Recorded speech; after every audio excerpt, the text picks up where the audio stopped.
Bismillahirrahmanirrahim. Assalamualaikum warahmatullahi wabarakatuh. Terima kasih saudara pimpinan majlis, barisan panel hakim yang arif lagi bijaksana yang sedang menjunjung tinggi mahkota keadilannya, penjaga masa yang sentiasa peka dengan tajamnya, para peserta yang saya kagumi seterusnya, hadirin dan hadirat yang saya muliakan sekalian. Hadirin dan hadirat sekalian, berdirinya saya di sini pada pagi yang malam ini dengan penuh iltizam ingin menyebarkan sedikit dogma melalui maudhu pidato saya. Keluarga Malaysia teguh bersama. Secara amnya saya ingin memberikan sedikit definisi bagi tajuk yang saya bawa pada hari ini. Keluarga Malaysia adalah merujuk kepada masyarakat yang hidup aman damai dan bersatu padu dalam keterangkuman, kebersamaan dan kesyukuran. Manakala frasa teguh bersama mendukung maksud kekuatan dan kesepaduan yang dicapai secara kolektif serta mampan. Persoalannya, apakah yang dimaksudkan dengan teguh bersama? Untuk mengupas persoalan ini, 3 indikator perdana telah saya sediakan. Warga Dewan sekalian, indikator pertama saya ialah cabaran dihadapi, halangan dilalui bersama. Masih ingatkah kita saat pertama kali kita diuar-uarkan ketika datang satu wabah yang menghentikan segala kegiatan kehidupan kita, menyebabkan ada yang tidak dapat bekerja sehingga tidak dapat mencari nafkah. Malahan, paling tidak dapat dilupakan ialah pembenik yang menjadi cerita. Tidak lain dan tidak bukan si wabah utama COVID-19. Wabah inilah puncak utama munculnya Perintah Kawalan Pergerakan atau PKP yang berkuat kuasa pada tarikh 18 Mac 2020 sehingga 31 Disember 2021. Kesan yang paling dapat kita perhatikan dari pelaksanaan PKP ini adalah banyak rakyat Malaysia tidak dapat membeli barang keperluan seperti bahan masakan maupun barangan yang lain.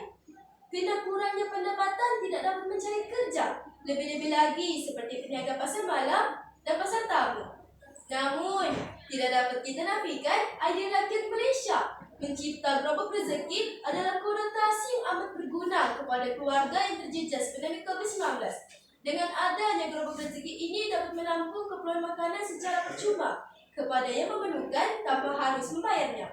Saya bawa ke pendekatan tentang gerobak rezeki adalah seperti Let's Copa Production ada menitik berat tentang kebaikan berkongsi rezeki dalam salah satu animasi populernya yaitu Upin dan Ipin musim ke-15. Dapatlah kita simpulkan di sini bahawa walaupun rakyat kita juga mengalami nasib yang sama, namun tetap membantu untuk orang yang juga dalam kesusahan seperti kata aforisme, berat sama dipikul, ringan sama dijinjing. Terbuktilah bahawa keluarga Malaysia sentiasa bersatu hati, tidak kira apa juga masa, tetap bersama-sama mengharungi cabaran dan mencari jalan penyelesaian bersama. Warga Dewan sekalian, indikator kedua saya ialah kerajaan Jaffna, rakyat berdiri semula. Seperti yang kita sedia maklum, tema keluarga Malaysia ini diwujudkan bertujuan membawa semangat yang amat relevan dan mempunyai sinergi dengan falsafah keselamatan negara. Di samping agar ahli kerajaan juga sebagai warga Malaysia membantu warga yang ditimpa musibah akibat terkesan oleh wabak yang menular ini.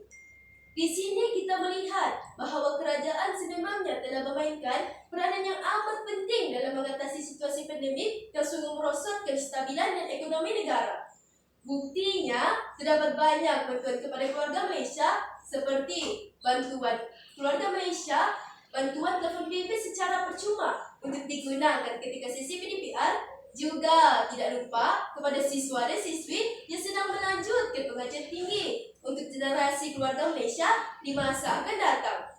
Dengan ini sedikit sebanyak dapat meringankan beban rakyat Malaysia dalam mengharungi cabaran dan mengharungi situasi yang amat mencabar disebabkan oleh ketiadaan pekerjaan, dibuang kerja maupun masalah-masalah lain.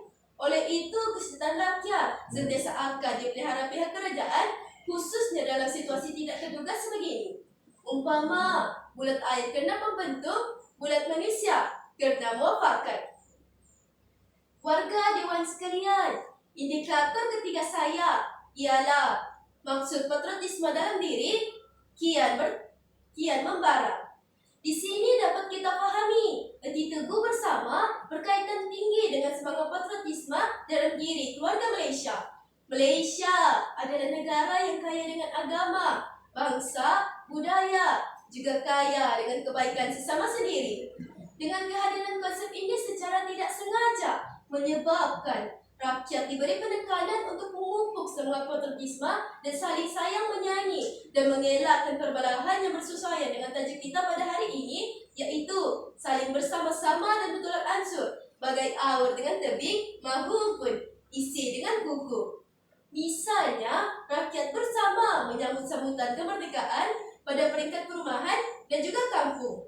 Dengan yang demikian, perkara ini dapat mengeratkan ukhuwah antara sesama penduduk Malaysia dan dapat menerapkan unsur-unsur patriotisme dalam diri. Terbuktilah bahawa kesejahteraan negara sentiasa akan dipelihara dan saling hormat menghormati sesama penduduk negara. Warga Dewan sekalian, sebagai penutup tirai wacana ilmu kita pada hari ini, suka saya mengingatkan kepada khalayak kita hari ini bahawa kita seharusnya menjadikan konsep ini sebagai satu panutan untuk mengekalkan karunia negara. Seterusnya, kita hendaklah mengambil pendekatan konsep ini untuk kita gunakan dalam kehidupan seharian. Oleh itu, sayangilah negara kita. Hanya kita dapat membantu diri kita sendiri, membantu negara kita sendiri. Sekian, wabillahi taufiq wal hidayah. Wassalamualaikum warahmatullahi wabarakatuh.